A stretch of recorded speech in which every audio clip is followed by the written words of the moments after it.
बोल्दाखेरि चाहिँ स्वासो हुँदो रहेछ। उत्रिन्छौँ है बाबु हामी त। ल रोक्नु रोक्नु म हेर्छु।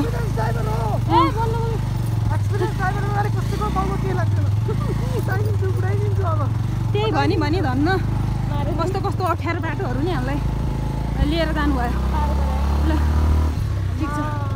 यो चाहिँ बेला अलिकति बाबु यहाँ उत्रिनु पर्छ त्यसरी उकालो रोक्नु रोक्नु।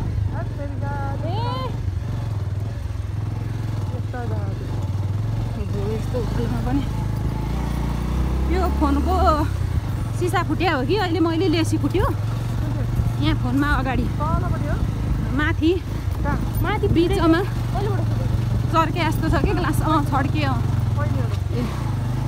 त फेरि यहाँ अलि निरालिँदा के अरे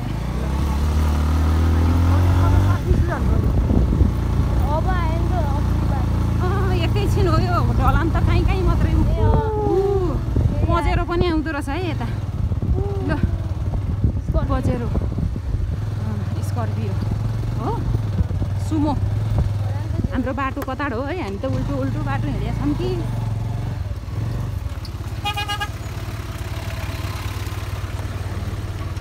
यो कहाँ काठमाडौँबाट होला सबै पनि।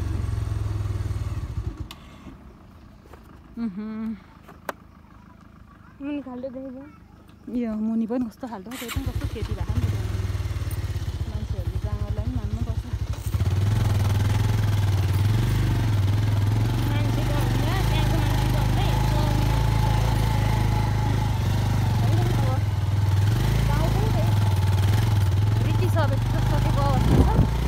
गाउँमा भनेको अब बुढापाका मात्रै जति पनि अब हामीले बाटो हिँड्दा देखिरहेका छौँ उहाँहरू चाहिँ यता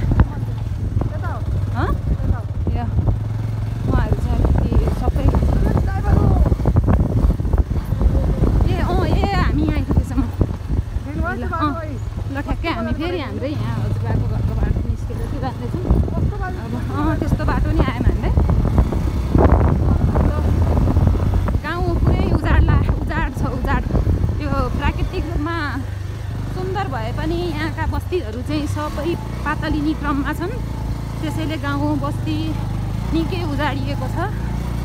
अब यहाँ भनेको टराटरीहरू चाहिँ यो भूकम्पपछि बनेका विभिन्न किसिमका टराहरू जस्ताका टराहरू छन्। त्यो टरामा बस्ने मान्छे पनि कोही नभएको कारण होइन। अब अलिकति सक्नेहरू चाहिँ विदेशतिर कमाउनलाई भनेर जान्छन् र कमाउन गइसकेपछि अब आफ्नो श्रीमती आफ्नो बालबच्चाको राम्रो चाहिँ शिक्षा स्वास्थ्यको लागि भनेर अब सबैले बाबुआमा चाहिँ गाउँमै छुट्ने अवस्था छ। आफूले जन्माएकाहरूलाई चाहिँ लिएर जाने सहरमा टिपेर लगेर सहरमा राखिदिने प्रवृत्तिहरू चाहिँ यहाँ अब हामीले यसो बुझ्दा नि कसैको पोखरा छन् रे कसैको काठमाडौँ रे कसैका चाहिँ अब यही गोर्खा बजारतिर रे भनेर चाहिँ भन्नुहुन्छ। अब उहाँ बुढा मात्रै हुनुहुन्छ होइन। हजुर ल हेर्नु कस्तो राम्रो राम्रो काँडा त्यहाँनिर झन् हरियो धानको नि छ। चैते धान नि लगाउनु भएको रहेछ हरियो धान सायद त्यो मोटरको नजिकै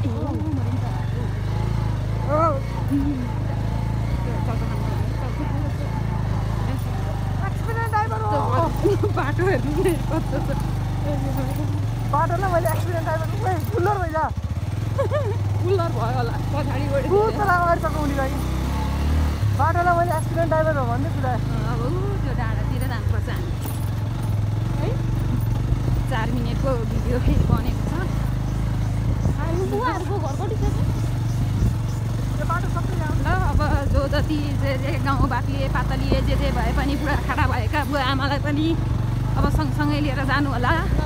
आफूले जन्माएका बाबाआमा हुन्।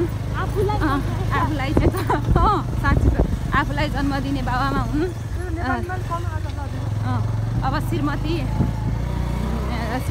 आफ्नो बालबच्चाको माया लागे जस्तै आफ्नो बालबच्चाको माया सबैलाई हुने भएकाले बाबुआमालाई एक्लै अनकन्टार बस्तीमा छोडेर आफ्ना के अरे स्वास्थ्य र शिक्षाको लागि भनेर आफ्ना श्रीमती र बालबच्चालाई मात्रै सुविधापूर्ण भएको ठाउँमा नलानु होला। सबैले सबै कुराको विचार गर्दै आफ्नो ख्याल राख्नु होला भन्दै अब तपाईँले यस्तो भावुक कुरा भन्नुभयो कि म यहाँ जन्म पाएकै छोडेर अब एकदम चाहिँ अहिलेको यो परिस्थिति नै त्यस्तै छ होइन। प्रायः अब छोरा नाति विदेशिएका छन्। बुहारी